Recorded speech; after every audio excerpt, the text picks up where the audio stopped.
Mapagpalang gabi sa ating mga kababayan sa Cabuyao, Laguna. Muli tayo po ay narito sa ating pangalawang episode na ating pinamagatang "May kakayanan ba ang aspirante mo? Kilalanin natin." At ngayong gabi po ay tayo ay mapalad sapagkat pinanglakang po tayo na ating pinaniniwala ang aspirante sa pinakamataas na posisyon sa ating syudad ng Cabuyao. Ito po ay hatid sa atin ng samahan ng mga makabayang Cabuyeños o SAMACA.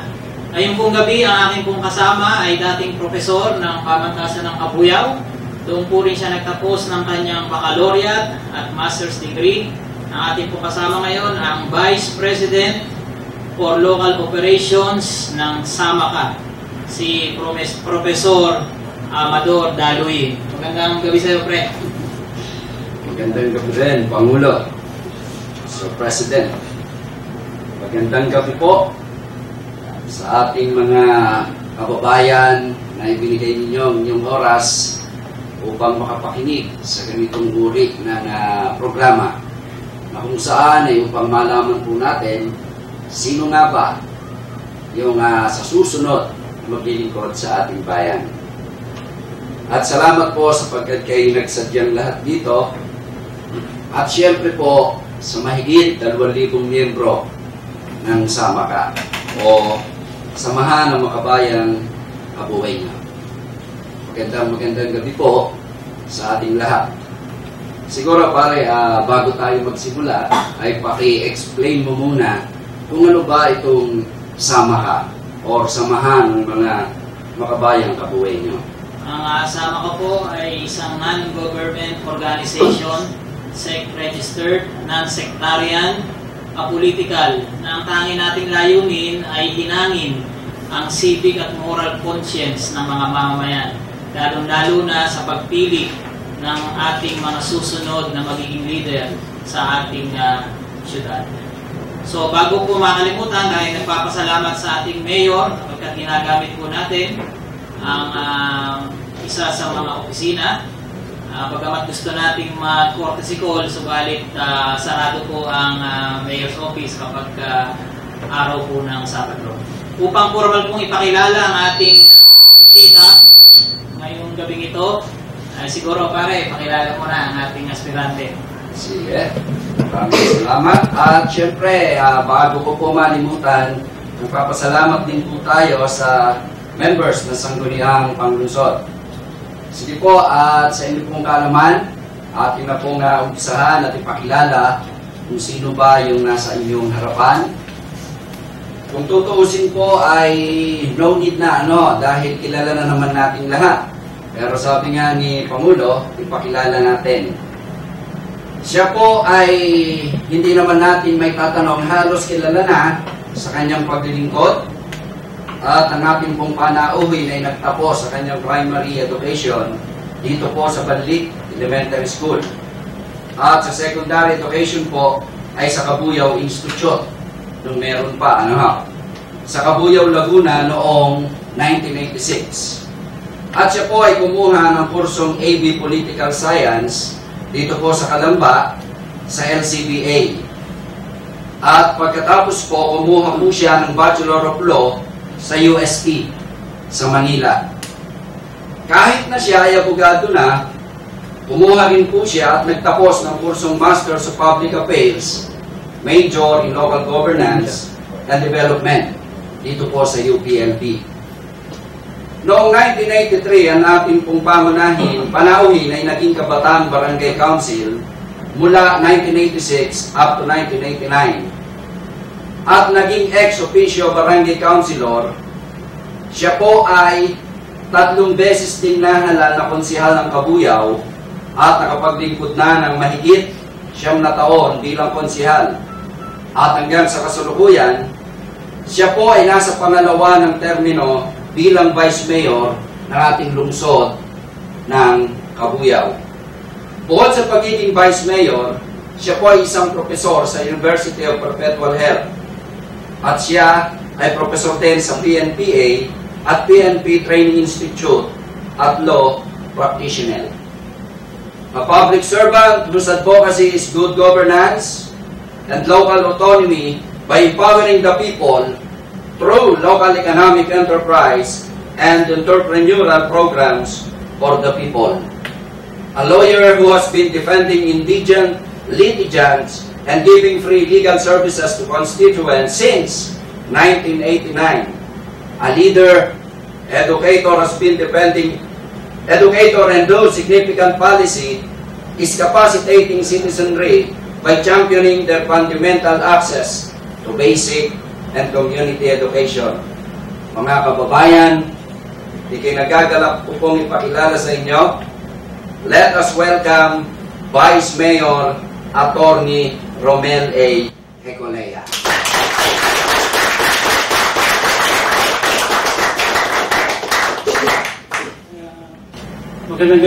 Magandang gabi po sa inyo lahat. Ay salamat po at binigyan niyo ako ng pagkakataon. Kung meron mang pag-usapan po tayo dito ay pinikilala ko bilang tungkulin sa maayos na pamamahala. Ang maayos na pamamahala ay isa dito ang transparency at accountability. Karapatan ng bawat mamamayan na malaman ang sistema at nangyayari sa gobyerno. Kahit sa literatura ay ang pamamahala ay hindi inihiwalay sa tao. Sinasabi nila ang gobyerno ay hiwalay sa taong hindi nasa gobyerno. Kung kaya minsan sinasabi po natin ay non-government at government. Pero po ngayon, ang pinakamataas daw na pamamahala ay kung sumapit sa kaisipan ng tao na sila ang gobyerno. At sa pamamagitan nito ay pinapatunayan natin na tayong lahat ay kabahagi sa pamamahala. Kung kaya yung salitang gobyerno, government, pinagawa nilang governance. At yung NGO, na ang pakahulugan ay hiwalay, ay sinasabi natin civic society organization. Ang definition ng civic society organization ay ito ang mga tao mayroong kamalayan at voluntaryong nakikibahagi sa pamamahala. At itong samahan niyo po ay itinuturan kong gano'n at sa maayos na pamamahala ay kasama tayo. Maraming po salamat sa... Thank you, Vice Mayor. Siguro, simulan na natin ang katanungan. Vice, ngayon ay nag-a-assume pa lang kami na kayo ay tatakbong mayor. Pero marami pong mga tanong sa page ng Sama Ka na minsan ang kwento, pumayag na raw si Vice na mag-Vice Mayor na lang, ganito. Minsan, sa isusunod na linggo, hindi na uli pumayag, Mayor na ulit. Sa susunod na linggo, Vice Mayor na ulit. Parang naghihintay lang. Yung iba naman, kasi hindi maglalabang gawa ng kamag-anak po.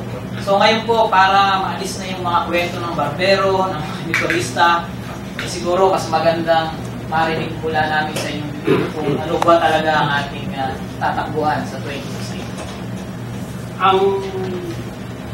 Ang pagkakataon ko ay nasa akin ngayon. Kung ako'y magpahayag ngayon, ito ay pahayag na intensyon. At tagal na ako sa gobyerno, 15 taon na po ako. At nais kong mamuno dito sa ating nandasyon.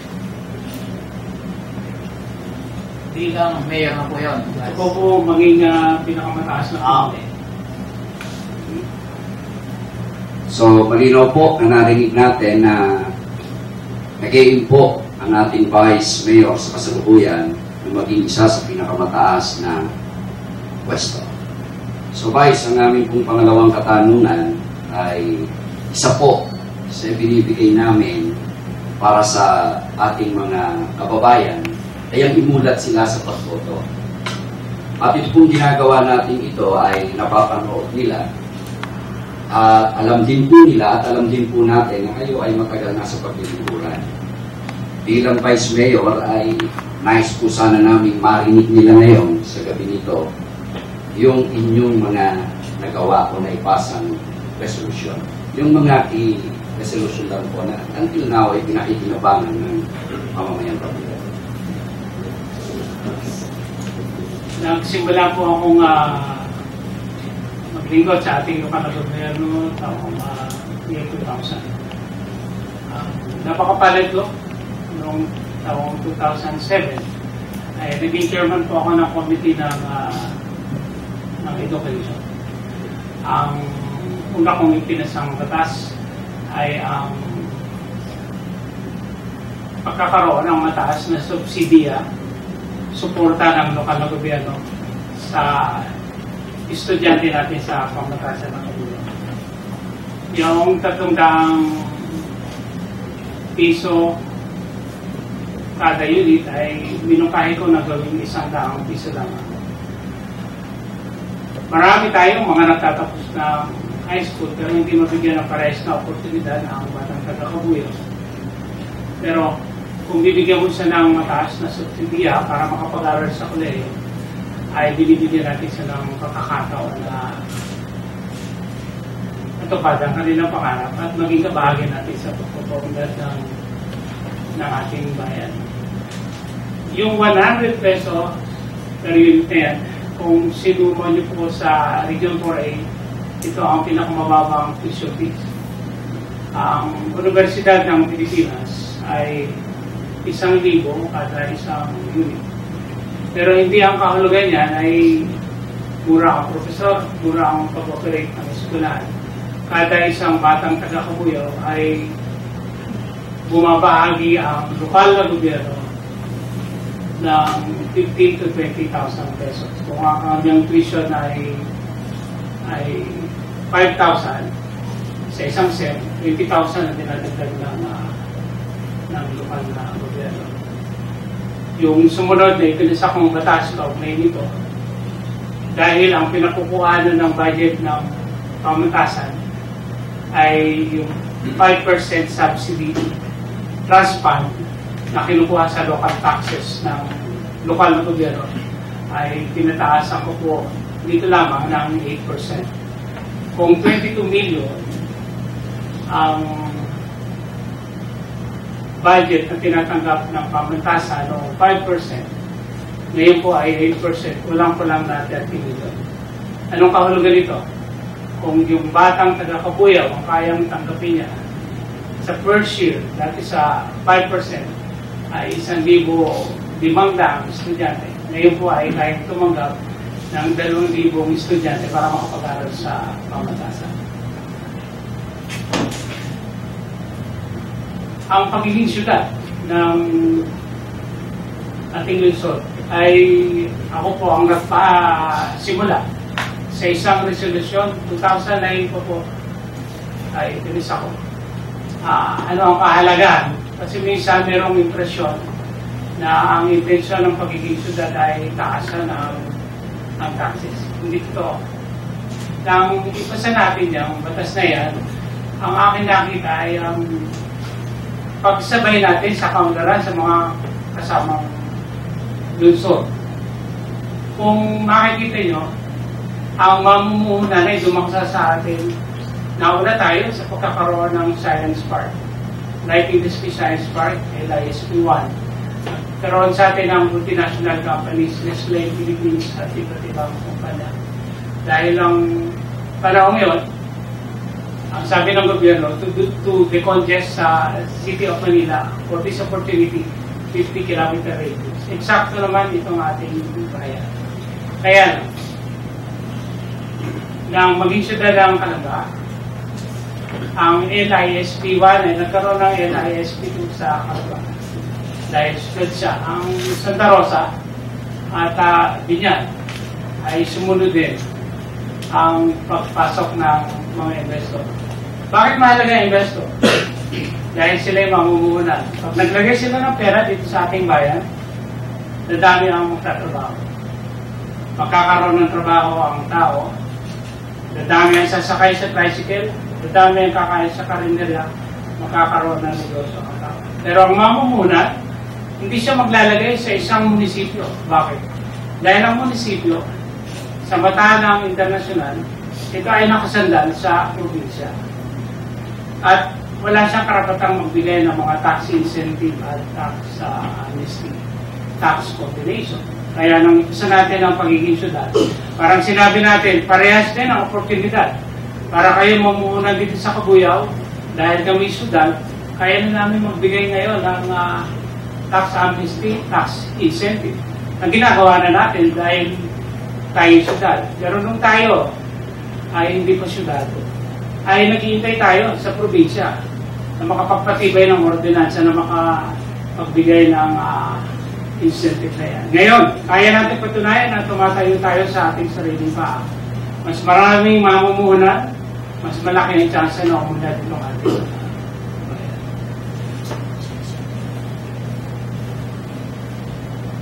SSS. Ito lang nakaraan. Ang SSS ay pinasa ko dahil ang pangunahin sa buhay ng tao ay ang kanyang sekuridad. Maniniwala ba kayo na maghulog lamang ako po ang abogado ng mga kababayan natin pag nagpapayan ng claim sa SSS? Maniniwala ba kayo? Magbabayad sila ng 330 pesos, isang contribution. Ay meron ng life insurance ang ating kababayan. At kung may mangyari sa kanya, ay meron siyang matatanggap na 20,000 pesos. Maraming naglilingkuran, nangangahas, pag darating ng eleksyon, ay maraming insurance na pinamibigay. Hindi natin alam kung totoo o hindi. Pag may nangyari sa atin, kahit dito sa ating lokal na gobyerno, magaling, merong 10,000 matatanggap. Pero subukan nyo, bayaran ng lokal na gobyerno ang lahat ng ating kababayan sa halagang 330 pesos lang. Kung merong mangyari sa kanya, nagmumotorsiklo siya, pedicab driver, tricycle driver, vendors, magsasaka. Kung i-cover mo lang siya ng isang hulog sa SSS, ay meron na siyang sekuridad kumpara doon sa 10,000 pesos. Nag-iisa lang. Hindi ba napakagaling at napakahusay kung magkaroon tayo ng SSS? Pero, Vice, yung pa ba ay una sa, ngayon ko lang kasi narinig yan, yan po ba ay unang nagawa sa ating syudad? Kauna-unahan po yan sa buong Pilipinas. At isipin nyo, ako'y nalulungkot. Ang SSS ay dapat para sa lahat. Pero anong sekuridad? Sa ating sitwasyon ngayon, ang traffic enforcer, ang street sweeper, ang rural health workers ay naglilingkod sa gobyerno. Pero wala siyang coverage ng SSS. Ano ba ang unang negosyo ng gobyerno? Pinag-uusapan natin kasi ito ang entitlement ng SSS at kahit ng DSIS ay ang isang regular na posisyon para ka ma-entitled. Vice Mayor, bakit hindi ma-entitled itong ating mga empleyado dito? Dahil merong batas na sinasabi na 45% lamang ang pwede mong ipasweldo sa tao. Kung marami kang idadagdag doon, hindi mo na pwede sa buong kanyang budget. Pero kung paano yun? Kung ang tao mo ay nagtatrabaho ng for so many years, paano natin magagarantiyan na siya'y nagtatrapiko sa daan, siya'y naglilinis ng kalye, na pag may nangyari sa kanya, ay wala siya matatanggap. Kung kaya itinasa ko yung batas, bayaran natin ang SSS, Expanded Self-Employed Coverage. At hindi lang dito yan. Ang DILG ay nakasimula na doon sa mga jobs order employees. Dahil hindi parehas ang sitwasyon. Ang tawag po dito ay social legislation. Dahil kulang ang gobyerno ang magpupunod. Those who have less in life must have been more. Sa pribadong kumpanya, sino ba ang regular? Minsan sinusukat natin pagkatapos ng 6 na buwan ay regular ka na. Kahit sa unang araw, regular ko na kung ito ay may connection sa operasyon ng kumpanya. Kung ang negosyo ng pribadong kumpanya ay pananahe. Ang mananahe sa unang araw niya ay regular dahil hindi ka makakagawa ng kanyang produkto kung walang mananahe. Dito sa ating gobyerno, tungkulin ang negosyo ng gobyerno ay ayusin ang kalsada, ayusin ang kalusugan. Dapat sa unang araw pa lamang ay meron na sa seguridad. Ito ang bagay na hindi natutugunan. Pero nais ko sabihin sa inyo, pag namatay na ba ang tao, saka lang papapil ang gobyerno? Sala. Dapat sa simula pa lamang, magkaroon na siya ng magandang buhay. Kung kaya ang sabi ko, bakit hindi tayo magkaroon ng sariling SSS na ang may-ari ay ang lokal ng gobyerno? Hindi lamang na siya magkasakit ay meron siyang seguridad. Mag-retire siya, mag-disable siya. Kung ang lokal ng gobyerno, gagastusin niya ang kanyang pera sa kanyang tao. Ay wala na tayong pagtalunan. Napipila kayo dyan at mag-aantay. Dahil kung covered ka ng sariling SSS ng lokal na gobyerno, ipapakita mo lamang na ikay taga-gobyerno at magbibigyan ka ng sapat na kalinga ng lokal na gobyerno. Siguro, pwede na po yung alam namin na kayo maraming nagawang mga binansa. At siguro kung isa-isahin ni Vice Mayor, baka abutin tayo ng waga dito. Siguro sapat na po yung tatlo lang na sa marami na kanyang mga nagawa bilang Vice Mayor. Yung susunod po, pinakikinabangan ng mamamayan. hindi yung natapos na lang. Yung susunod po natin katanungan, kung tutuusin ay naging moot and academic, ang aking sanang itatanong kay Vice Mayor ay patungkol doon sa salin. Kanina po, napaaga po ako, nagkausap po kami at binigyan na niya ako sa akin yung kanyang statements of assets and liabilities. Pero para po doon sa mga nanonood ngayon, gusto lang namin sabihin sa inyo na hiniling po natin sa mga nakaupo nating mga opisyal na mag-submit ng kanilang, mag-share ng kanilang salin para sa ating FB page. At para sa kaalaman ng mga nanonood nito sa ating FB o sa Channel 6, meron na pong 7 nagbigay po nito. Una po dyan si Atty. Leo Piña, Sani Aguilio, Tuti Caringal, Ting Alimagno, Junjun Batallones, Doc Benji Del Rosario, at si Kapitan Nani Himpisaw. At natutuwa ako ngayon na nag-submit na po at kanina binigay niya sa akin yung kanyang salin. Ito po yung salin po ni Vice Mayor Atty. Romel Ecolea.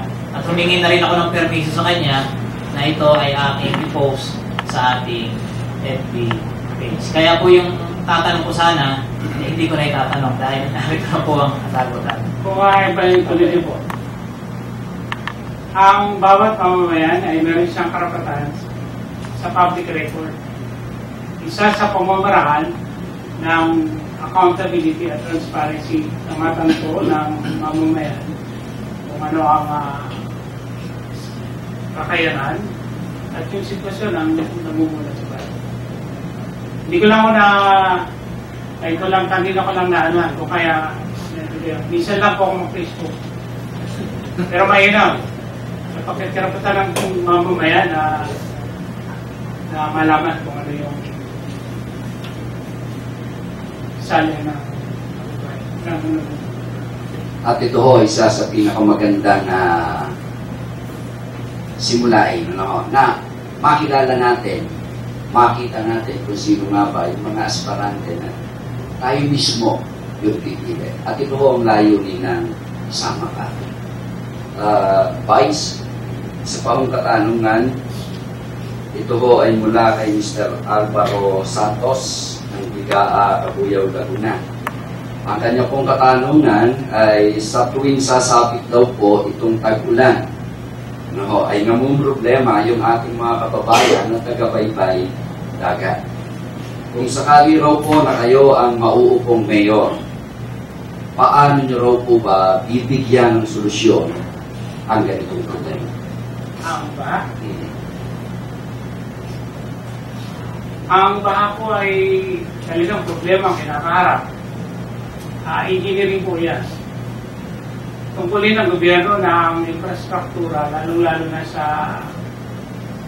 kaayusan ng kalsada, lalo na din sa buhay ng ating mamamayan, na ito ay mapagawa. Simple lang naman po yan. Kailangan magaling ang gagawa, maganda ang plano. Ang infrastruktura ay dapat nakabase sa isang malawak na plano. Ang tawag nila dyan ay Comprehensive Development Plan sa infrastruktura.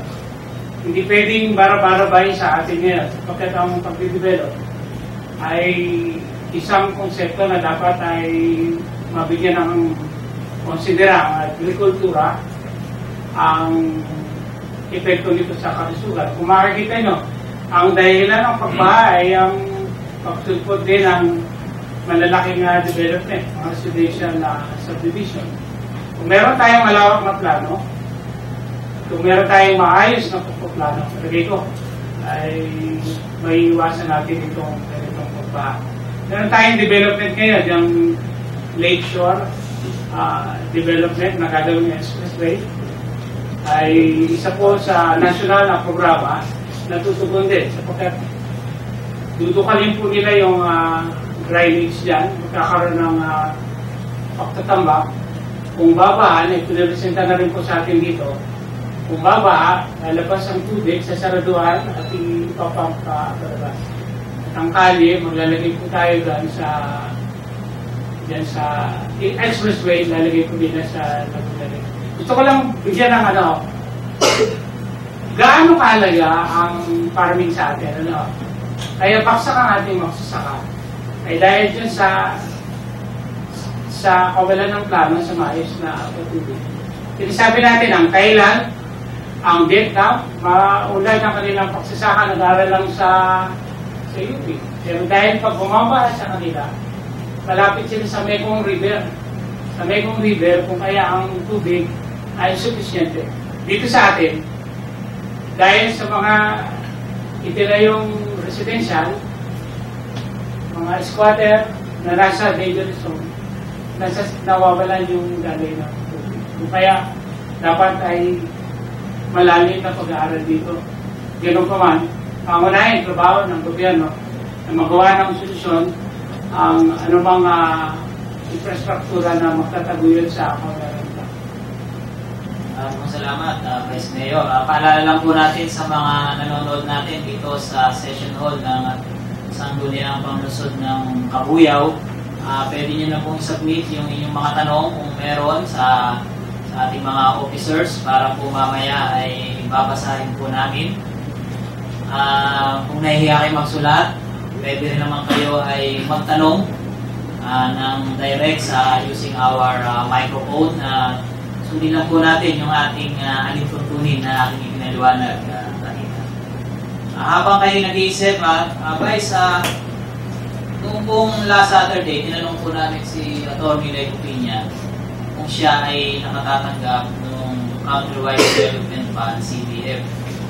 Ang sabi niya hindi, tanongin namin kung how about the others, matalino po yung pagsagot niya, sabi niya, I cannot speak for the others. So ngayon po, kayo naman po yung aming tatanungin kung ano ho ba yung estado, nakakatanggap pa ba ang mga konsihal at yung sa inyo ay Vice Mayor nung tinatawag nating CDF o yung popular na term sa national, yung pork barrel. Ang pork barrel na yan ay wala na po ngayon.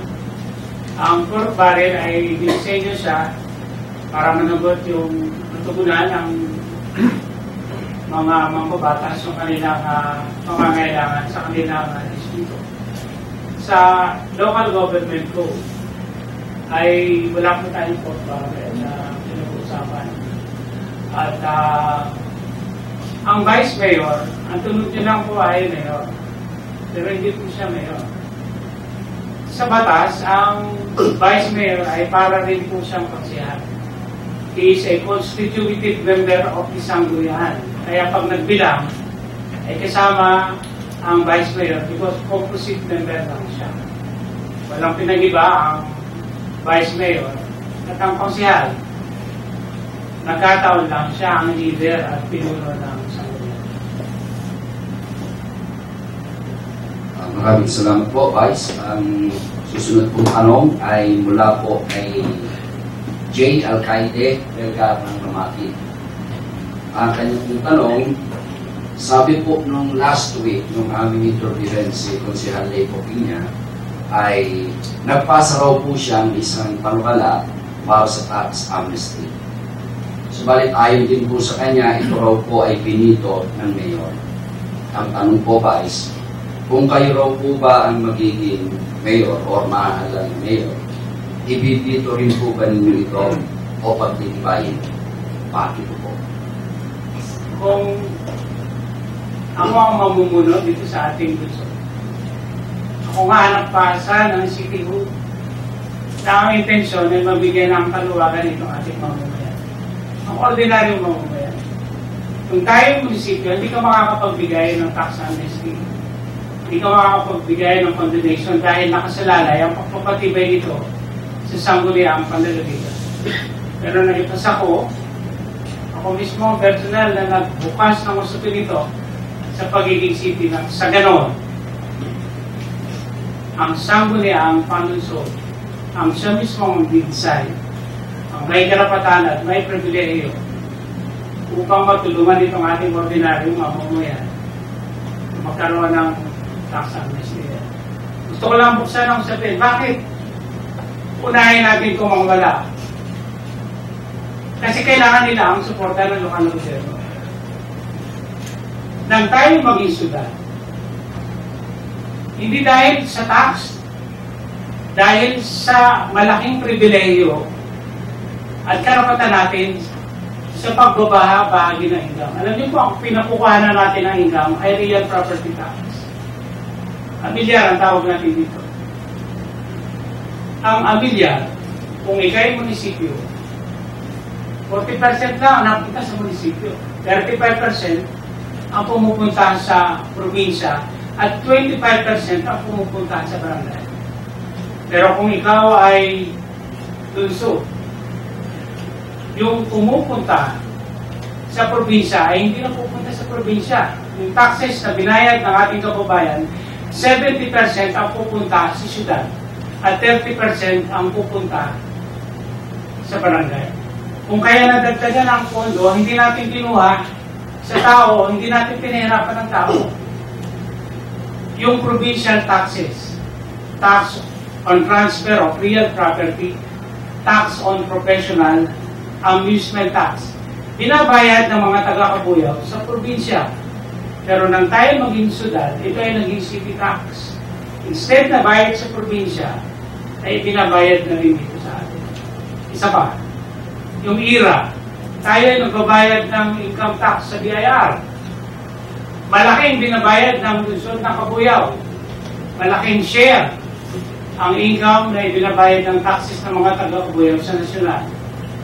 Pag ito'y nakolekta ng BIR, binabalik naman yan sa mga lokal na gobyerno. Milyon ang ipinasok ng mga taga-Kabuyaw. Kaya lang maliit ang bumabalik sa ating IRA pag tayo ay munisipyo. Bakit?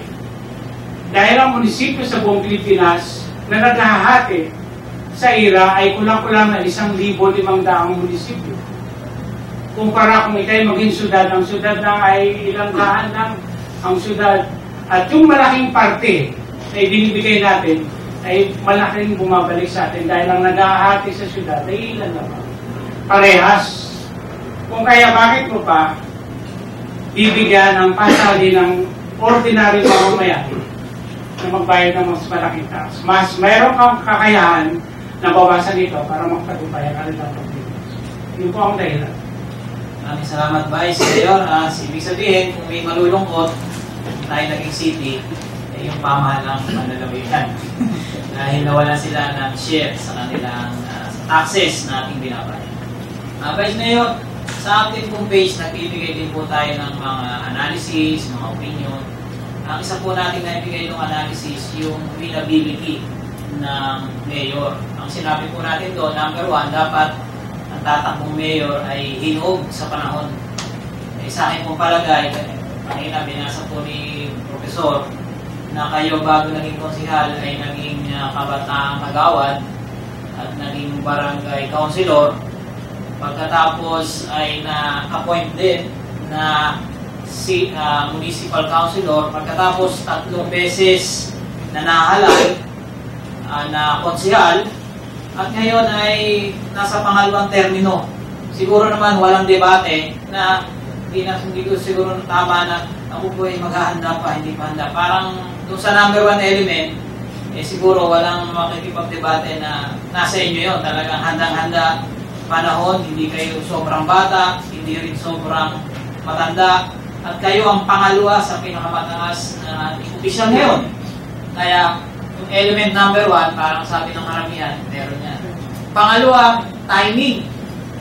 Ang timing daw natin sinabi ay kapag natatapos yung term ng incumbent. Kasi kahit gaano kagaling, sabi ng mga political analysts, at ito naman ay given, mahirap talunin yung incumbent.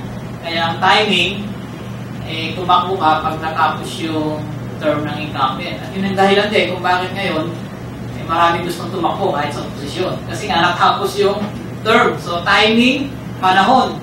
Pangatlo, yung tinatawag nilang well-oiled political machinery. Ang sabi nila, parang ito yung kulang. Sabi ng iba, gusto kong iboto si Vice kaya lang, baka hindi manalo kasi kulang sa makinarya. Vice Mayor, paano po natin kukumbinsihin ang ating mga kababayan na hindi po maraming pera, yun ang ating boto? Oo, maganda po tanong yan. Gusto ko rin sagutin yan. Nakalibang election na ako dito sa aking Luzon. Lahat sabi nga, magaling yan. Pero wala yung pera. Kung tagal na issue po sa akin yung walang pera. Nabasa ko yung qualification sa local government ko. Wala na kalagay doon na kailangan marami ng pera. Pero pag binasa mo ang saligang batas, mabigat. Pagpapasok ka sa gobyerno, ang public office is a public trust. Ang pampublikong opisina ay ipinagkatiwala sa iyo ng tao. Kung kaya ang nakalagay din doon, kung ikaw maglilingkod sa gobyerno, kinakailangan ang gawin mo ang pinakamataas na responsibilidad, pinakamataas na integridad, pinakamataas na katapatan, at pinakamataas na kahusayan. Tandaan nyo, kung pumasok tayo sa gobyerno, nanunumpa po tayo na maglilingkod sa tao. Kahit mababang posisyon niya, hindi lang minimum ang hinihingi. Kinakailangan dumaan ka sa civil service. Kailangan eligible ka. Lalo na siguro kung ikaw ang magdidesisyon sa bayan. Kinakailangan tapat ka at mahusay. Kung hindi ka magiging tapat, nagawa ka ng kalokohan sa gobyerno. Kung hindi ka mahusay, mawawal ka sa pera ng gobyerno. Ang isang magandang tanong sa akin, ang pagbabago ng kaisipan ng tao, ang pinakamataas daw ng pamamahala at pamumuno, ay kung ipipihit natin ang kaisipan ng tao sa maayos, itatayo natin ang karakter ng tao sa wasto at dapat dahil ang gobyerno pagpasok dito ay hindi isang negosyo. Ang pagpasok sa gobyerno ay paglilingkuran sa tao. Kahit din sa Biblia. Sabi ng Diyos, gusto niyo maging magaling. Hindi yung katabi ko. Hindi yung nauna. Bakos yung nauli. At tagapaglingkod ng lahat. Kung meron akong basihan dito, ay gusto ko ipakita na ito ang basihan ng pamumuno ay kung kaya mong maglingkod ng pinakamahusay sa iyong kababayan. Ako ay 15 years na nandito. Ang hindi ko kayang gawin ay sabihin sa mga bata na hindi ka pwede rito. Marami pang susunod sa atin mga galing na bata. Paano ba ang mamuno? Kung anong tawag dyan? Tuwid na daan, maayos na daan, tamang daan, kung ano man ang tawag dyan. Pero sa isang leader, kailangan gumawa ka ng daan. Ito ay daan kung paano maging pinakamahusay na maglingkod sa tao. Dahil yan ang intensyon ng gobyerno. Bakit? Dahil marami pang susunod na mas mahusay sa atin na maglilingkod. Pero hindi ko kayang sabihin sa kanila, kahit ikaw magaling, kahit ikaw matapat, kahit ikaw mahusay, at mahal mo ang lungsod, eh hindi ko pwede dyan dahil wala kang pera. At hindi ka nagpula sa pamilya ko. Yun ang pinakasalang mangyayari. At lahat tayo naruntok po din na makapaglaban dyan. Yun ang dahil. Magandang pasagot, yan po ang pangarap ng samahan ng mga makabayang Kabuyeños. Yung kahit na ang tumakbo ay hindi mayaman, ay pwedeng manalo. Kasi sabi ko pag-aaral guys, marami talagang magagaling na ayaw tumakbo dahil ganito ngayon, masakit ng tanggapin ang kasalukuyang estado ng ating gobyerno na pag wala kang pera, ay huwag ka na. Kahit hindi ka magaling, kahit na hindi ka marunong, basta may pera, may parang yun. So, napakagandang sagutan po mula sa ating Salamat, Vice. Ang susunod po nating tanong ay related sa tanong ni Mr. Ronald at Joseph Logico ng Barangay Sala. Vice, tungkol po ito sa labor-only contracting. Nakahalin tulad ng mga matatagal ng job order employees sa iba't ibang ahensya o offices ng City Hall. Paano nyo po kaya masosolve ang overstaffing at hindi pagsweldo ng mga ilang job order employees ng sangguniang panglungsod? Pabor po ba kayo na sa pagkakaroon ng Employees Association sa City Hall? Siguro atentayin natin yung tanong. dami pa ng tanong nila. Mga Vice, ay sabi ko rito ay paano po ninyo masosolve ang overstaffing? Nasa naman mahala. Pero pag sinabi natin job order, ang job order ay hindi siya permanenteng trabaho. Dahil merong pangangailangan, kung kaya tumutugon ang gobyerno na matugunan ito sa saglit na panahon dahil ito ay kinakailangan gawin. Yan ang nature ng job order. Pero pag tumagal ang job order ng 3 taon, 4 na taon, hindi na job order na yan. Dapat yan ay regular na empleyado. Bakit? Kahit nasa privado, 6 months, nadagdagan ng ibig sabihin, kinakailangan niya ng negosyo.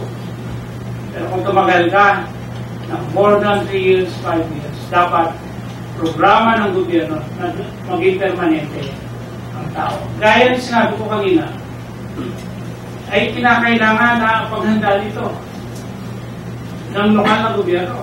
Bakit? Kasi kawawa ang tao.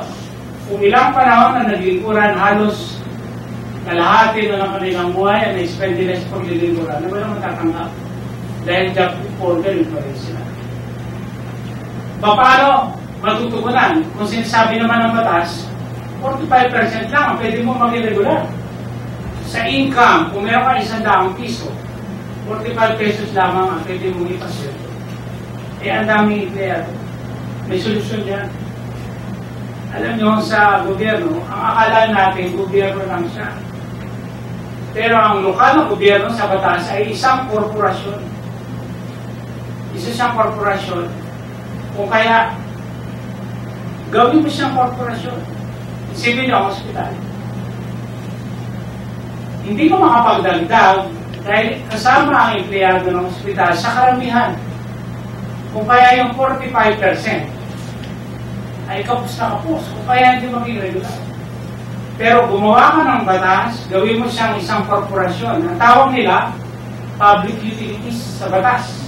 Public utilities or economic enterprise. Saan niya tutuusin ang 45% doon sa hospital mismo na mayroong sariling budget at ang kanyang empleyado ay limitado sa nurses, sa doktor at hindi kasama yun. Ito ang nakikita kong pamamaraan dyan. Pag nangyari yan, regular na ang empleyado. Liliwanagin ko lang, sa kasalukuyan po, yung City Hall at Hospital ay isa lang ay ang kanilang juridical entity, kumbaga yung 45 pinagsama. Yun po ang present setup natin. Kailangan isang ordinansa na magtataguyod at gagawing isang institusyon ang ospital. Para di sa pamatasan ng kabuyaw, isang katutuos ng 45%. Dapat, kung ang income niya ay dun sa 5% at saka mga tuition fee na binabayad, ang empleyado mo na isasama lang dito ay yung guro o nagtatrabaho dun sa pamantasan. Pero kung isasama mo siya sa karamihan, hindi siya magiging. At ito, nakikita kong pamamaraan. Kaya kong depensa ito. Para lang sa gano'n, parehas ang oportunidad na natin. Noong kung isang linggo, Vice Mayor, interview po namin si Consihal Nate Piña. No? Sa amin po mga nakakausap, meron pong mayorya po sila no? Pero merong issue na kapag daw absent yung isa, parang absent po lahat. Pag present yung isa, present lahat. So, ibig sabihin, pag present yung 6, dahil 11 lang, dahil nawala yung SK chairman, basta yung 6 ay present, panalo yun kung ano man ang pagbobotohan. Ibig sabihin, hindi dumadating yung patas para kayo ay makaboto. Sabi niya, hindi ko alam kung magiging boto ni Vice Mayor kasi lagi parang 6 pag may absent naman, biglang walang quorum. Diba? Parang diskarte. Ngayon, ang isa pong in-explain sa amin nung isang Sabado niya totally, kaya nila hindi pinagtibay yung panukadang budget, ay gusto muna nilang i-explain kung ano ang nangyari doon sa nakaraang budget. So para simple na lang ba siyang doon na lang muna natin although there are other reasons siguro, no? Pero ang isang reason niya ay hindi maipaliwanag kung paano nagastos yung nakaraang. Ipagpalagay po natin, Vice, pag matindi nangyari, umabsent yung isa sa konsihal, naging 5, at 5 rin yung nasa minority, nagtabla, na kung saan kayo ngayon ay mabibigyan ng pagkakataong bumoto. Na ang issue lang ay hindi na ipaliwanag. Yun na lang muna, bagamat may iba. Ang aking pong tanong, saan po kayo papahi? Ipagtitibay niyo po ba ang panukalang budget o hindi? Ang mahalaga sa pagbabudget, dapat ito tutugon sa kausayan ng paglilingkuran ng lokal gobyerno. Una, kung 6 man yan o 5 yan, dahil yan ang respeto ko sapagkat inihalal niya ng tao. Ang kanilang desisyon ay hindi desisyon ng 6 o ng 5. Tapos bilang kapasidad nila, bilang kinakaroon ng tao. Una, nire-respeto ko kung meron mang hindi pagsangayon sila doon, o sino man, wala akong tinutukoy.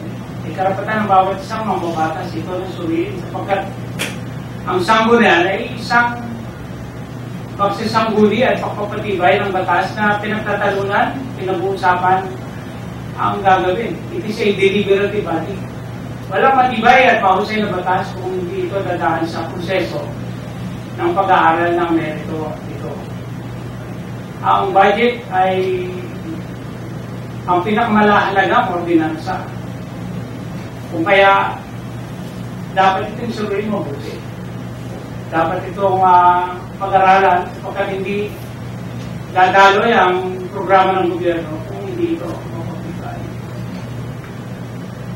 Pero yung pagdidesisyon, kung ako mag-aangkla ng desisyon, dapat maging maliwanag sa akin kung saan ito pupunta, kung gaano ka-epektibo ito sa ating mamamayan.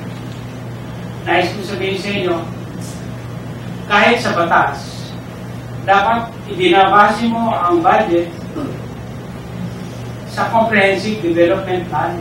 Meron ka, bago ka mag-budget, 10 to 15 years sa batas. Sa local government code, magsusumiti ka ng comprehensive development plan. At bukod dito, alin ang uunahin mo? Ang tawag nila doon ay Development Investment Program. At saka lang pupunta ang annual investment plan kung saan magiging katawan ito ng pagtitibayang budget taon-taon. Nais ko sabihin sa inyo, Noong 2010, natapos na yung ating development plan. Kung kaya hindi pwedeng bara-barabay ang pagpapatibay dahil ito'y dapat isa nakaugat sa pangunahing pangangailangan ng ating pagkagobyerno. Kung saan ako papanig dito, kung ba o hindi, kailangan maliwanag ang paglalatag ng programa. Ang bagong sistema ng gobyerno ay hindi ang paggastos. Ang mahusay na sistema ng gobyerno. Kung ako'y gumastos, ano ang epekto nito sa buhay ng kanyang tao? Dapat sinusukat ito. Hindi pwedeng ang iula taon-taon ay malaki ang ginastos ko dito. Hindi pwede sa sanggunian din sasabihin, inaprubahan namin lang itong budget na ito. Pero ang pinakamahalagang tanong na dapat bago magdesisyon, ano ba ang naging epekto nito sa buhay ng kanyang tao? Napakulat ba nito ang buhay ng tao? Pag maliwanag sa akin yun, maliwanag ko. Marami pong salamat, Vice Mayor, sa napakaliwanag na sabi. So, narinig po natin yung maliwanag ng ating pong Vice Mayor. At sa oras na ito, kung meron po bang mga naisulat ng katanungan, ay pwede na po natin basahin. O kung wala man at meron pong gustong magtanong, ay bukas na po para tayo ay mapagtanong kung ano ang ating gusto ng tanong. Professor, bago po, pwede ko bang paliwanag pa? Sige po. Gusto ko mag-discuss tayo doon sa puso ng paglilingkuran. Budget ng pinag-uusapan na yan. Ano ba ang tungkulin ng gobyerno sa kanyang tao? Ang unang konsepto nila ay welfare state. Ako, tagapag-alaga ng tao. Makasakit ka, ako magpapagamot sa iyo. Wala kang pagkain, ako magbibigay sa iyo. Welfare state ang tawag doon. Pares, patria, ang magulang ng lahat ng tao ay ang gobyerno. Para yung isang nanay, isang tatay, inaalagaan niya ang kanyang anak.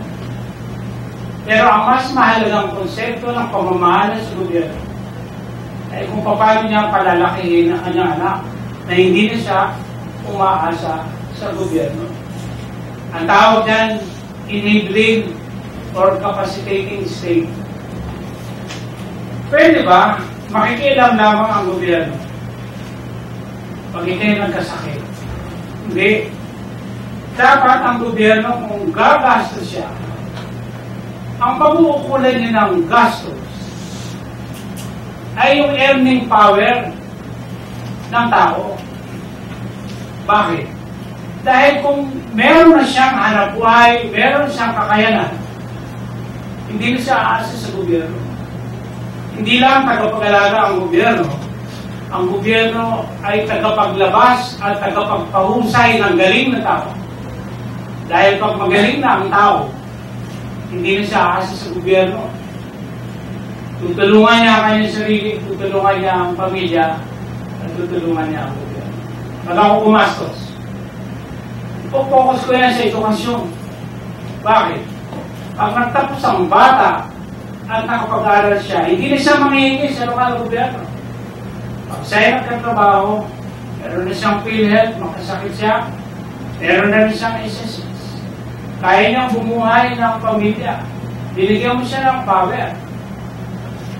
Hindi paggastos. Ang tanong ay paano mo mapapaunlad ng buhay ng tao. Bigyan mo siya ng trabaho. Pinabago mo ang buhay ng tao. Dati siyang tambay, pero pag binigyan mo siya ng trabaho, kikita siya sa sariling sipag at tiyaga at binibigyan mo ng dignidad ang kanyang pagkatao. Paano ko gagawin yan? Ito kung malaman nyo. Dahil sa simpleng ekonomiya, lahat daw inclusive. Dapat kasama lahat sa pagpapaunlad. Kung ako ang gobyerno, kung ako ang lokal na gobyerno, ang problema ng tao ay wala siyang hanap buhay kahit siya masipag. Mag-aantay na lang ba siya sa malalaking kumpanya na natawagin siya, alam naman natin hindi rin natatawag. Pwede bang pumasok ang gobyerno, kung magaling ang gobyerno, pagbigyan ng mahanap buhay ang tao? Pwede. Kung meron mga kontrata, pagawain dyan, ang regular na sistema, binibigay natin sa kontraktor. Pero tatanong ko, pwede bang ang engineering office ng city government ang siyang maging kontraktor? The answer is yes. Kung ako ang gagawa ng building na ito, sasabihin ko, ang kukuhanin natin mga empleyado ay mga taga-kabuyaw. Nang sa galon, pero isang alam buhay. Kung ako'y gagastos, magpapatay ako ng sports complex, magpapatay ako ng convention center, na ang may-ari ay lokal na gobyerno. Pauupahan ko yan, pero sisiguraduhin ko, ang waiter ay taga-kabuyaw, ang manager ay taga-kabuyaw, at ang caretaker na yan ay taga-kabuyaw. May trabaho ang tao. Ito ang tanongin ko. Kung ang mananahin taga-kabuyaw, pinag-aaral mong manahe, pero tanong niya sa'yo, Mayor, wala po akong trabaho, wala po akong pananahe. Pwede ba ang mangungontrata ay ang city government, ako ilalapit sa Nestle o sa Procter & Gamble, na yan uniform niyo, pwede ba ang mangungontrata ay ang city government. Kaya lahat ng mananahin taga-kabuyaw, mananahin na kayo sa lungsod ng Kabuyaw at tayo mga kontrata. May trabaho ang tao. Yan ang nawawala sa atin. Tayo, tradisyonal, tagapag-alaga. Pero ang gobyerno ay tagapagpaunlad ng buhay ng tao. Paano mo susukatin kung maunlad? Ito ba'y sa pera? Hindi maunlad. Malaki ang income natin dahil malaki ang binabayad na taxes ng malalaking kumpanya. Alam niyo ba ang Nestle nagbabayad sa atin? 150 million a year. Procter & Gamble, etc. Swilly. Pero yan ay mga ilang kumpanya.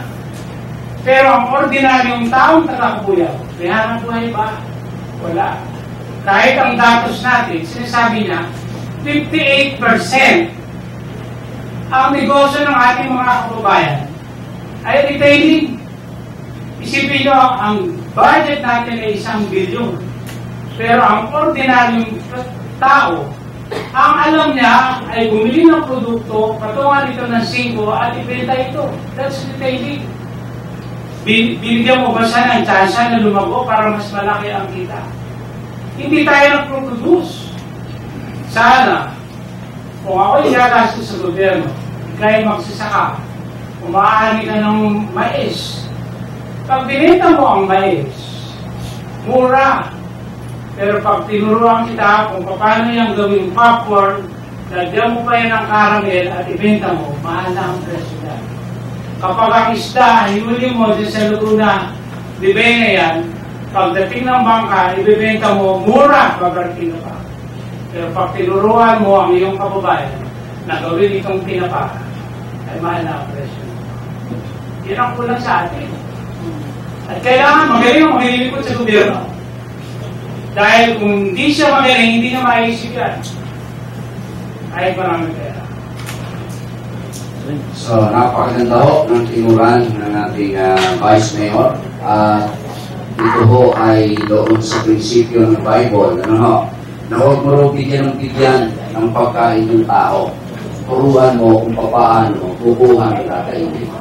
So, napakaganda ho at napakaliwanag. Ulitin ko po, kung sa oras na ito ay meron pong nais magtanong, bukas na po ang ating meron na po ba? Nababasa ng tanong, ma'am? Sabi lang po yung pangalan at barangay na Ito po yung sarili kong katanungan po. Yung sa yung palingkong po ng mga nakarang araw, may nag-iusapan po yan. Ang aking tanong ko po, personal, ay magkano po ba talaga ang nagastos sa aking palengke at magkano ang nalimutan natin? Record po ba lang po yun? Hindi po. Bibigyan ko po kayo ng record. Hindi ko po may sabi kung ano po yung sakto. Pero meron pong pinagkagastusan, available po record sa accounting. At magkano po ang utang by hindi ko lang po habang ang dokumento. Factual kasi yung tanong eh. So, walang dalang dokumento si Vice Mayor, baka magkabali siya ng pagbibigay ng figure. Vice, noong 2007, kung tama ang aking memory, ay 2004-2007, kayo po ay nandun sa grupong Alimanto. Noong 2007, unang tumakbo po noon, si then Vice Mayor, now Mayor Mendes. Hindi po niya ngayon na sumama sa kanya, 2007, at nanalo naman po kayo konsehal. Tuloy-tuloy na po yun, ang 2010 ay kayo ay Vice Mayor na. 2013, nakilala po namin yung slogan ninyo, yung tinatawag na tambalang karapat-dapat. Subalit, ngayon po ay parang yung tambalang karapat-dapat, parang hindi na ngayon yung na ano natin, no? Ang tanong ko lang po ay, yung bang tambalang yun, father or son, ay talaga ba kung wala ng chance na maging magkabalikan? Or talagang mag-iwalay na? Kasi may isa pang related question yung kanina lang sa Facebook na sabi niya, i-confirm namin, nag-uunahan daw po kayo ni Consel ko na maging standard bearer na una. Yun naman ay sabi niya, nag-uunahan daw. So, ano po masasabi niyo po? Alam po yung pagtakbo ay lalo na sa posisyon ng pumumuno, karapatan ng bawat isa. Yung mga panahon na nagkakaisa, mayroong panahon na nagdidesisyon at iba't ibang pananaw. Kung merong mangyayari ay tungkulin ng bawat isa na galangin ng desisyon at kung meron din pagtatalunan, ang pinakamagandang pagtatalunan ay kung paano makakapaglingkod, kausayan ng gagawin sa bayan. At lahat ay kinakaharap. Kahit po ang ating sistema sa politika ay bahagi ito ang pagdidesisyon, lalo-lalo na ang paniniwala kung gaano ang kakayahan ng bawat isa. Lahat naman ay magaling. Pero merong mga ngas, lalo-lalo na nais niya mamuno sa sagot nila. Salamat, Vice. Vice, ito ay akin. Noon pong tinatag ang pamantas ng Kabuyaw, ako po ay naging Pangulo ng Supreme Student Council. Noon pong panahon ng Atilio, wala ko tayong inaano rito na gusto ko lang malinawan. Noong panahon po ng Atilio Administration, ang presidente po ay si Mayor Eto. Kung susundin po natin ang batas o ordinansa ng JED, ay alam naman po natin na hindi kwalipikado. Noong panahon naman po ni Mayor Jun Mendes, may naging presidente rin na hindi doktorado. At sa lukuyang President o OIC, bagamat doktor, ay retired ng JED na kung saan ay pinababawal din po. Bilang isang regent ng PNC, Vice, ito po yung tanong ko, bakit po nangyayari ito? Pangalawa po, kapag po ba kayo naging mayor, gagayahin po ba ninyo ang tradisyong pamamaraan sa pagpili ng magiging Pangulo? Hindi po nagkakaroon.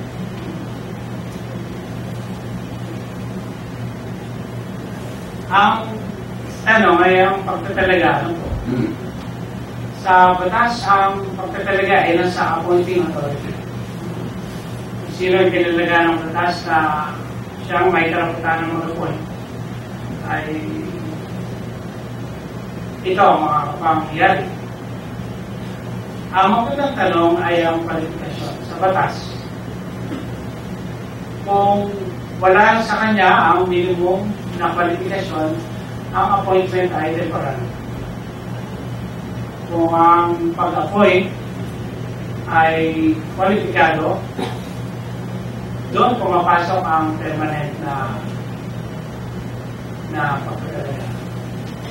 Sa ordinance creating the pamantasan, dumadaan po yan sa board. Pero ang mahalagang katugunan, kasi po yan ay legal na aspeto. Hindi ko pwedeng magbigay ng opinion sapagkat hindi karapatan din ng pagkatalaga kung ano yung kanyang pananaw. Ano po? Pero ang gusto kong ibihin dito, paano ba ang umahala? Tasan at iba't ibang ahensya ng gobyerno. Kahit ang local government, dinisenyo siya sa decentralized, dapat ang power ay dinidistribute. Hindi raw gagaling, kaya meron tayong local autonomy, hindi gagaling ang pamamahala. Kung hindi mo bibigyan ng oportunidad at tungkulin na umako ng responsibilidad ang kasamahan sa paglilingkuran. Kaya nga binubuwag natin yung centrality ng power. Alam niyo po sa gobyerno, bureaucratiko, o kaya hindi siya makasabay sa pangangailangan ng tao dahil ang pagdedesisyon ay nakakasentro sa isa. Kung kaya dapat po ini-empower natin ang tao. At doon ko nakikita ang malaking bagay ng pagiging mahusay ng paglilingkuran. Bibigyan ko kayo ng example. Hello, George, kung ako ang pumuno sa ating bayan, anong gagawin ko? Ang leader, siya ang gagawa ng vision. Paano bang gumawa ng vision? Ang vision ay hindi bagay na i-drawing, hindi naman po ako architect. Sabi ng isang librong nabasa ko, kailangan ang leader, pag nagawa siya ng vision, ay magmula ito sa discontent. Hindi ka happy. Dahil meron ka nakikita na mas mahusay pang dapat gawin. Example, hindi ko mag-i-implement. Iba ang leader sa manager. Example tayo sa pamantasan. Kung halimbawa, ang passing percentage natin ay 50%. At ako ang mag-iisip, paano ang vision ng mamumuno? Kailangan hindi ka happy. Sasabihin mo sa iyong sarili, kailangan maging 80% lang ating passing percentage na shift. Ako ba ang nagtuturo sa pamantasan? Hindi. Pero sasabihin ko sa pamantasan, ano ang kailangan mo? Dahil ang mas gagawa niya ng presidente ng pamantasan, ang dean, at mga guro. Anong kailangan mo para maka-80% na? At ibibigay ko sa iyo. Pero sisikapin ko at tatanungin ko kayo, pagdating ng susunod na taon, matutugunan mo ba? Nagawa mo ba yung 80% na yan? Hindi ako magpapatupad. Kung nakasentro sa akin ng power, hindi ko magagawa. Ang magpapatupad dyan, yung mga taong narito. Sa ospital, paano ka makakapag-create ng vision? Halimbawa, ang case ng dengue natin ngayon ay 50. Kung ako ang mamumuno, mag-create ako ng vision. Next year, dapat ang insidente ng dengue lamang ay 10. Nabawasan dahil mas kaunti na ang nakasakit. Ang kakausapin ko ang chief of hospital, ang nurses at ang doktor. Anong kailangan mo para mabawasan ang case ng dengue na yan? 10 na lang siguro. Bibigay ko sa iyo. Pero sisikapin mo na pagdating ng next year, 10 lamang ang case ng dengue. Iba ang leader at iba ang manager. Hindi pwedeng ako ay lahat ng leader ang pagiging manager. Dahil pag ikaw naging manager at leader, mawawala ka ng panahon para gumawa ng vision. Yung po ang sulit. Maraming pong salamat sa Vice Mayor. Ngayong oras na ito ay na-encourage natin ang ating mga audience na narito sa ating call para patunayan sa ating mga nanonood sa Facebook, sa YouTube, at sa Channel 6 na ang interview kong ito ay hindi scripted, ang mga tanong ay hindi alam ng ating aspirante at talagang ngayon lamang niya maririnig ang ating mga katanungan. At yan ay mapapatunayan namin at hindi namin kayo pinagkakaitan na mag-tanong sa mga oras na ito. Kung kayo po'y nahihiyang makita sa TV, ay sulat mo ninyo. Kung gusto naman nyo kayo makita sa TV, huwag may sulat. At itanong nyo na po ng direction. Sige po, pwede na po kayo magtanong. Kasi minsan kung kailan matatapos na, saka biglang ang daming gustong magtanong. Okay. Sige po. Pagkakataon na po natin ito. Magandang gabi po guys. Bali ako po si Tulfo Mendoza ng Barangay Balinig. Bali, member din po ako ng kasama ka. Bali, ang tanong lang po is na medyo na kahalina niyo na po kanina ng sagot at italiwanag din po. Regarding po dun sa pagbibigay ng trabaho sa mga tao at pagbibigay ng bagong kaalaman. So, ang akin lang po ay yung pong sakit ng mga tao na after 5 months, yung contractual, may karapatan po ba o may kakayahan ang mamumuno na para magamot yung sakit na yun. After 5 months, ay wala ng trabaho. So, nakakaawa po kahit po college graduate, pag po nagtrabaho, after 5 months, haharap na naman po ng another na trabaho. Yung po ba ay meron po solusyon ang lokal na pamahalaan. Kung kayo po ang papalarin, kasi po, yan po ay naitanong na namin dati, paulit-ulit, wala pong nagiging kasagutan o ginagawang aksyon. Ito po. Maliwanag yung formula ko kanina. Hindi ka na kailangan magbigay ng 5 months. Yung first day pa lang, kung ito ay essential sa operasyon, dapat regular ka. Yun nga, sabi ko may limitation lang, 45% sa budget mo ang pwede mo ipasweldo, kung kaya hindi ka makapag-create ng regular dahil lalabas ka. Pero ano bang solusyon dyan? Simple lang, gagawin mo siyang public enterprise, public utility or economic enterprise para ang puos ng empleyado ay naka-sentro lamang doon sa operasyon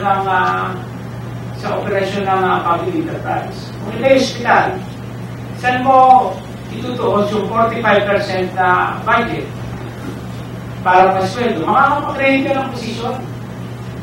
Pero ang posisyon na pag-uusapan lang natin ay ang posisyon na kailangan sa hospital. Ang kasalukuyan kasi ay kasama siya sa general na employment ng ating lungsod. Kung kaya, hindi siya maging regular. Pero ipalagay mo siya na meron siyang, ginawa mo siyang isang institusyon at isang korporasyon. Yung 45% ay eksakto lamang doon sa operasyon. Kaya, kahit first day, regular, basta ito yung konektado doon sa operasyon.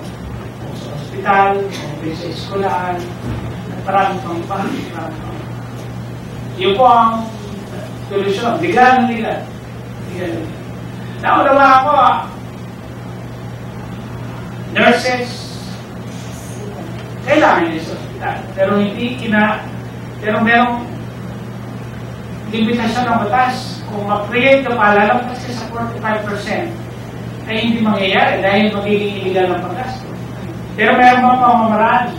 Gawin mo siyang isang korporasyon, gawin mo siyang economic enterprise o public utilities. Pag nangyari yan, yung 45% ay nakasentro lamang sa empleyado na may koneksyon doon sa negosyo ng public enterprise. Magandang masagutan. Meron pa buong ibang katanungan kasi pag walang tanong, ako uli ang magtatanong. Masyado akong sinuswerte na. Ayan po, katanungan. Magandang gabi, Vice. Ang katanungan ko lang po, meron po kasi sa ibang security, bago sa Piñas, yung tungkol po dun sa pagbibigay ng card. Dahil nga po, hindi kakayanin ng lokal natin na kung meron na confine, may problema. Sabi natin, kulang sa kwarto. Ang tanong ko po is, may kakayanan po ba ang Kabuyaw kung sakaling kayo po ang mahalan na bigyan ng card ng bawal isa na meron Card po, parang makulay tayong may Governor Ramil Hernandez na pag nagkasakit ka, parang merong parang yung sinabi rin ni Atty. Lake na may mga card na pantay-pantay ang parang health benefits ang dalawa. Kanina, dinidiscuss ko ay SSS. Yes. Konektado na rin yun doon. Pero gusto kong balikan yung ospital. Kada 1,000 tao, pag ikay may ospital na gobyerno, sa iyong populasyon, kada 1,000 tao, dapat meron kang isang bed capacity. Kung tayo ay 250,000, dapat meron kang 250 na bed capacity. Kung ating lokal na gobyerno, ang bed capacity lamang natin ay, kung hindi ako makakamali, ay 40 to 60 ang bed capacity. Kaya ito'y kulang na kulang. Kung sakali, sinasabi natin may problema tayo sa ospital, ano ba ang solusyon dyan? Ang card ay the same din yan eh. Basta pumunta ang taga-Kabuyaw, ay ito po rin ang gobyerno na tulungan ito. Pero ang nakikita kong solusyon ay i-cover lang natin sa PhilHealth ang ating mga kababayan.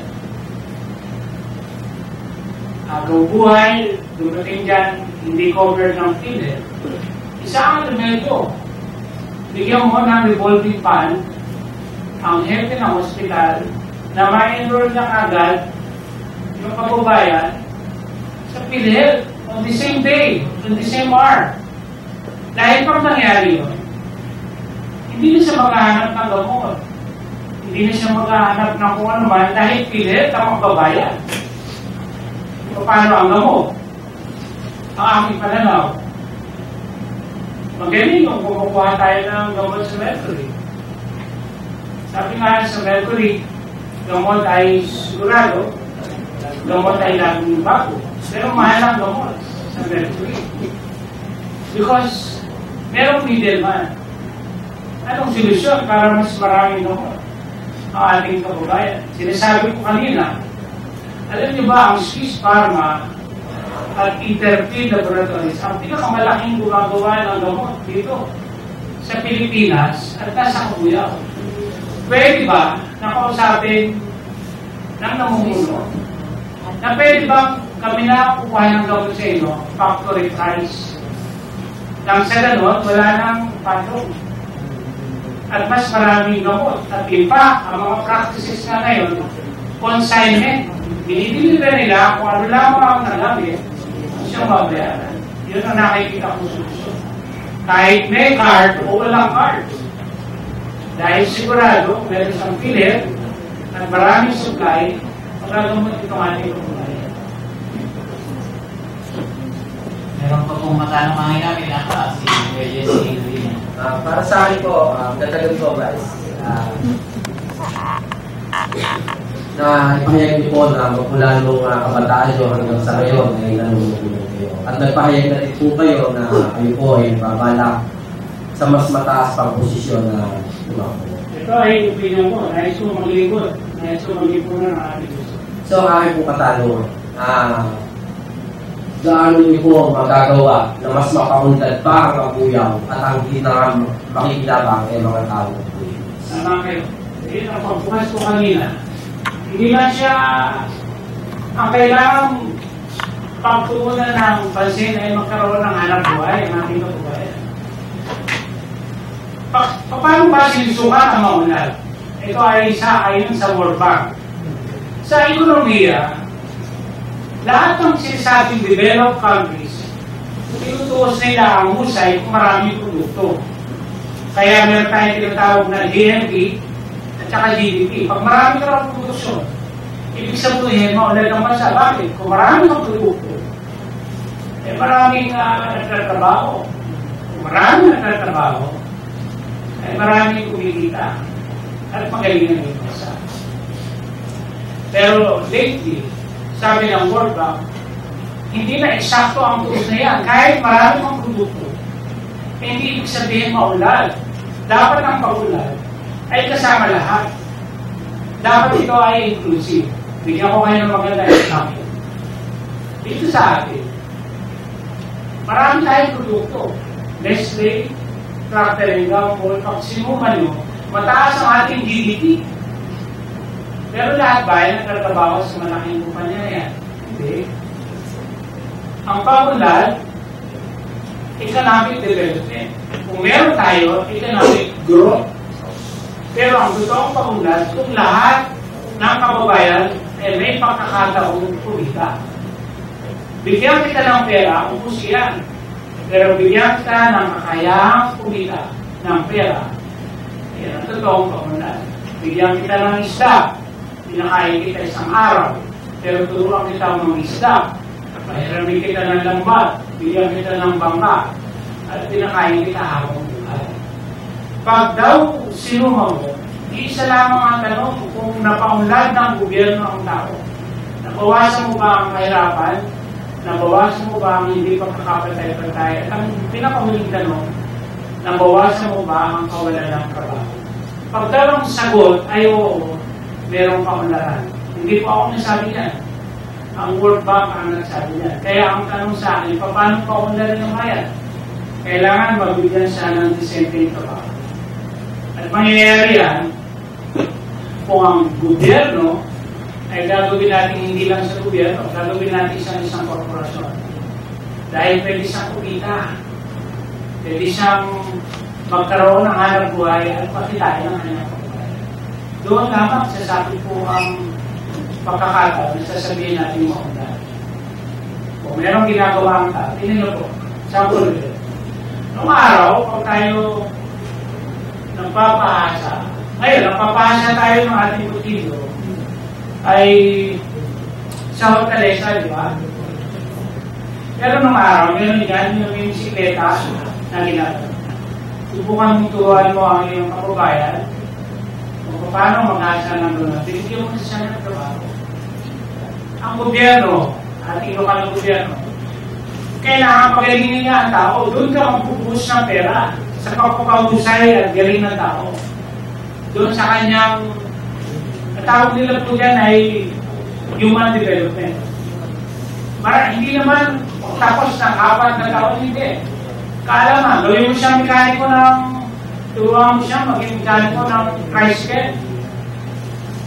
Pagtatayo siya ng shop sa kanyang bahay at siya magiging mekaniko, magkakaroon siya ng hanap buhay. Siguro dapat doon magbubuhos ng pondo ang gobyerno. Bigyan mo siya ng skills, bigyan mo siya ng training, bigyan mo siya ng kaalaman, tatayo siya. Kesa sa sitwasyon na nag-aabang lang siya sa gobyerno. Pero dapat ang gobyerno ay dinamiko. Magaling siya mag-isip kung paano niya ito gagawin. Isa pa, sample lang ako ha, pag bumaba, ay tinadala natin ang ating kababayan sa basketball court. In fact, yung iba ay mas masaya pang bumaha dahil maraming diba? Maraming relief. Kung umaba ang panahon, sigurado mayroong corn beef, mayroong sardinas na. Pero pang sitwasyon, pag pumunta ka, ang totoo is, ang papunta ay sardinas. Dependent, welfare state ang tawag. Pero kung sabihin ng gobyerno, yung walang ginagawa dyan, kay kuya, kay tatay, dahil barado yung karan, kukuhanin namin kayo ng empleyado para linisin itong kanan. Hindi ba't mas magaling yun? Dahil magtatrabaho sila at bibigyan mo ng pagkakataong pagkita isa sa nanakawa. Dapat ganun ang gobyerno. Kasi ibigay mo sa pagkakista. Ibigay ko na lang kung ako kukuha ng kontratista. Pwedeng kondisyones na gagawin ko. Kung ikay magagawa ng tulay, magagawa ng kung ano mga infrastructure dito, ang kukuhaan ko ng piyato ay ako. Gusto ko rin buksan yan. Ba't magaling ang Santa Rosa sa Calamba? Dahil sa pagpasok ng pribadong sektor. Pumasok ang mga investor, nagtayo ng malalaking kumpanya, ay dahil sa tulong ng pribadong sektor. Pwede bang pumasok ang lokal na gobyerno ng Kabuyao sa pribadong sektor? Opera natin ang mga incentive sa tax. Bibigyan natin ng pagkakataon kahit ang pamantasan ng Kabuyao. Ang i-offer natin kurso ay yung kursong tugma doon sa pangangailangan ng operasyon ng kumpanya na itatayo nila. Hindi na kayo magpapatraining yung mismong makina nyo ay ilalagay natin sa pamantasan pero i-commit nyo na pagkatapos ng bata ay siyang magtatrabaho sa inyong kumpanya. Pwede bang pumasok ang gobyerno sa ganong kasunduan? Pwede. Ang kailangan lang ay meron siyang na-explain. Di ba? Pwede magtatapos ang bata. Pagkatapos ay walang trabaho. Siya lang. Kung magtatapos siya, siguradong pakikinabangan ng bata. Dahil kung hindi, pabigat pa rin siya sa gobyerno. Yung po ang mga solusyon. Napakagandang kasagutan. Dami nating natutunan para tayong maliit na rin ng ikakabiglas. Kaya po magalala, meron. Sige po, bigyan po natin ang last. Kasi parang maging part yata ito. Pag pinalabas sa ano, hindi ko mapigilan ang mga gusto na. Lagi namin narinig guys, yung bayanihan na rin namin sa inyo palagi. Kaya natin Kabuyaw. Gusto ko namin malaman na ano po ba yung SSC. Ano po yung laging pinupromote dito sa akin. Ito na yung bayan niya. Ano po? Kahit sa Harvard University, sa Kennedy School of Government, sinasabi natin ako, bakit maunlad ang bansang Amerika? 1945. Ito ba ay dahil mayaman? Hindi ito. Dahil magagaling ang tao. Tawag nila doon, social capital. Pag daw ang tao ay nakakaisa, nakakatulong-tulong, para siyang pera, makakakuha siya ng positibo at konkreto sa pagpapaunlad. Sa atin, pinag-aaralan sa ibang bansa, bayan lang po tawag dyan. Pag mabigat ang bahay, hindi kaya ng isa. Pero, pag kasama mo yung kapitbahay, bubuhatin ang bahay, kahit saan makakarating na. Yun ang nawawala sa atin. Hindi naman pwedeng nakaasa lang tayo sa gobyerno. Ang pinakamataas na gobyerno ay kasama natin ang tao. At ang ating ginagawa, ito ay maliwanag na social capital. Paano mangyayari yan? Mangyayari lamang yan kung mayroong pagkakataong ganito na tayo magkakasama-sama. Dahil hindi naman kayo matutuwang kasama ako kung hindi tayo makakausap ng ganito. Pero pag nabuong uusap natin ito, nabubuo ang pagtitiwala at pagsasama-sama. Naniniwala ba kayo noong 1945, lumalaban ng gera ang Amerika ang gumagawa ng aeroplanong ng bomber ay mga babae. Sila gumagawa ng aeroplano. At sabi nila, ay kulang na sa goma, yung goma na kinakabit sa masina. Alam niyo ba ang ginawa ng isang Amerikana? Tinubad niya yung kanyang bra. At yung goma doon, sabi niya, tunawin niya ang gomang iyan. At lahat, nag-alisan ng bra. Para lang maikabit doon sa aeroplano. Social capital ang tawag yan. Hindi dahil sa yaman, pero dahil sa pagtutulungan. Hindi natin na-establish wala nang mangyayari. Paano magkapapatupad ang mataas kung hindi tutulong ang tao? Yun ang konsepto po ng bayanihan. Pero sa ibang bansa, social capital. Itong ginagawa natin ito. Di ba sinasabi nyo, good governance, ay pinamumulat natin kung ano ang merito at mahusay na pamamahala. Kayo ang pangunahin dito at binibigyan ko ng panaga na sinimulan ito. Dati naman wala. Dati naman. Ay yun po ang pangahalaga ng social capital. At kung salamat Vice, doon sa mga gusto kong Sige, pagbigyan pa natin ng isa, nahihiya ko tayo yan. Sige po, last na po talaga kasi nag-cover na yung po tayo. Pasensya na po, medyo ito po yung magandang gabi po, Vice Mayor, sa akin po mga naikinig. Sa akin po, Mayor bilang kinagawad po at Pangulo po ng NGO dito sa Kabuyaw ng Tactical Motorcycle Riders Group. Sa amin pong samahan po, nakita po namin at sa aming mamaya dito sa Kabuyaw kung gaano tayo mahanda sa mga plano regarding sa operation, sa health, security. So bilang bahagi po ng NGO, paano po natin ipaplano ng mas mainam at mas mahalaga ang regarding naman po sa disaster. Kasi po sa mga nakarang araw, umati po kami ng national training para sa 7.2 magnitude. Sa totoo lang, dami po ang Kabuyaw. Naisip po namin kung gaano critical ang mangyayari sa loob ng isang araw. 50,000 mga tayo. Yan ay ayon sa datos sa Philbox o sa MMDA. Ngayon dito sa Kabuyaw, dahil sa nangyari sa Yolanda, walang nagawa ang gobyerno ng Yolanda. Sila mismo hindi nila magawa kung paano nila isasali sa sarili nila, sa sarili nilang kaya. So dito sa Kabuyaw, paano po natin ihanda ang panghandaan natin sa pinakamatindi danyos na mangyayari po dito sa atin sa Kabuyaw. Sa batas kapuli ng lokal na gobyerno na magkaroon ng disaster preparedness plans. Pero kung mayroong kagawa niyan, ay marami na pamamaraan kung gaano kahusay at natugunan ang paghahanda sa sakuna. Pero ang isang malaking banda dito ay ang pakikibahagi ng mamamayan. Kulang tayo sa tao kung ilan lang ang makakalam niyan. Kung meron training, dapat mas bukas siya sa lahat. At yun nga sinasabi ko sa social capital,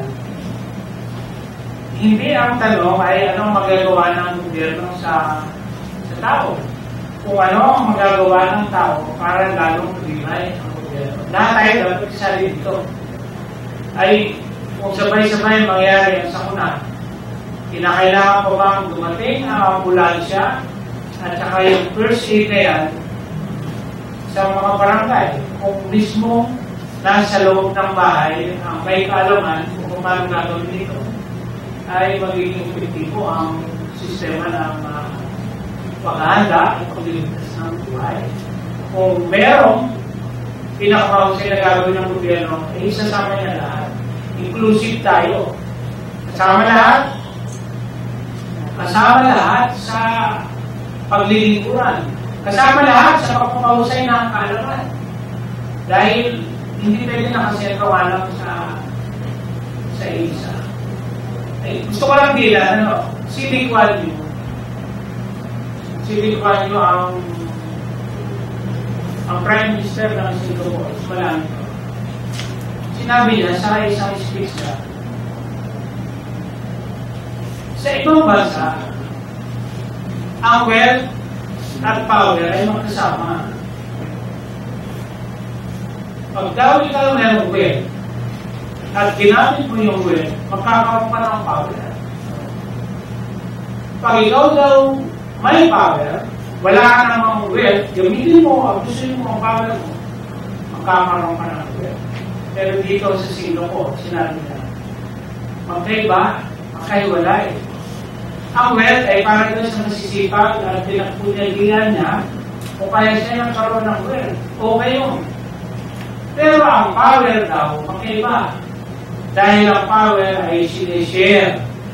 Hindi siya nakasalo sa ilan. Kung ang kaalaman at oportunidad na bubuti at maging mas mahusay ay ibibigay mo sa bawat isa, yan ang totoong power. Ang tawag na natin ay power. Di ba? Bakit empowerment? Dahil kasi walang power. Sinasabi natin kung walang power, nasa sulok lang. Sa papel, di ba mayroong margin? Ang tawag doon, marginal community. Marginal sector.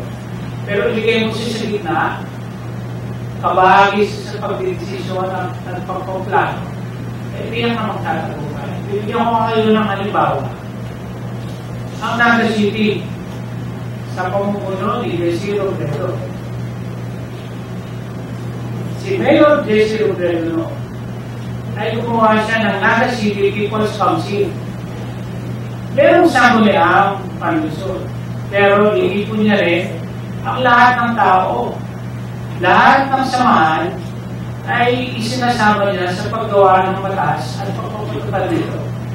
Kaya doon ang buo sa kanya yung Naga People's Council na kakaiba sa pamamahala dahil hindi involved ang tao.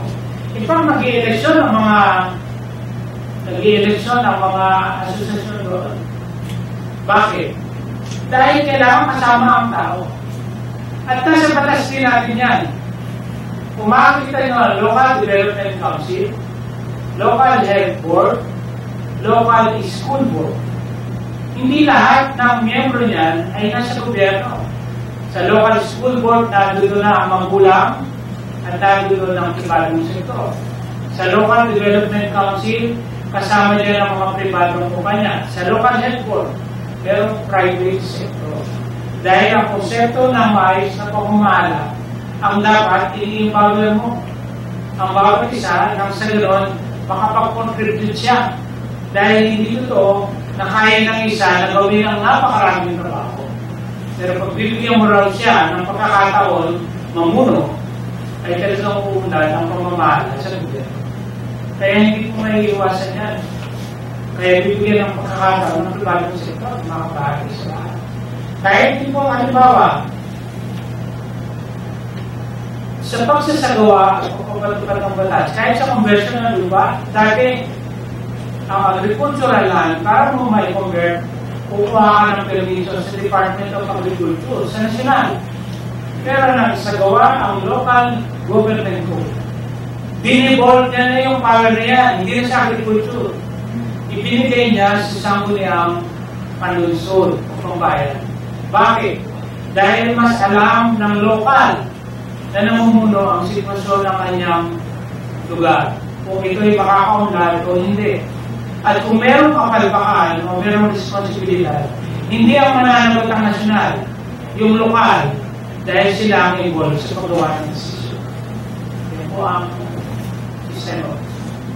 Pakagandang kasagutan po at siguro ngayon ay pwede na natin hinga ng panghuling pananalita ang ating pagkakalang na Vice Mayor Atty. Romel. Ako po'y napapasalamat sa inyo.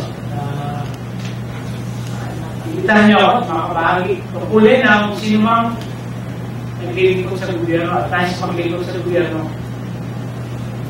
Dahil pahayag na kung paano niya pamumunuhan ang gobyerno. Merong dalawang klase ng namumuno. Ang isa ay ang servant leader. At ang isa naman ay self-serving leader. Ang leader na naglilingkod at ang leader na naglilingkod sa sarili. Pagkatapos ng gabi, pag siya'y nanalangin ng leader na naglilingkod sa sarili. Ang sabi niya, Panginoon, salamat po dahil maraming naglilingkod sa akin. Pero yung leader na naglilingkod sa kapwa, pag siya'y nagdasal sa gabi, ang sabi niya, Panginoon, maraming pong salamat na nagyayan po ako. Dahil marami po akong napaglingkuran. Siguro sa ating lahat, yan ang katanungan na sasagutin natin. Sama tayo. Siguro, kung ginagawa niyo paglingkuran, ay alam natin na dalangin ko na mas marami pa tayong mahikayan, mas madalis. Ang kailangan ng gobyerno, ay magkasama-sama tayo na. Ang magandang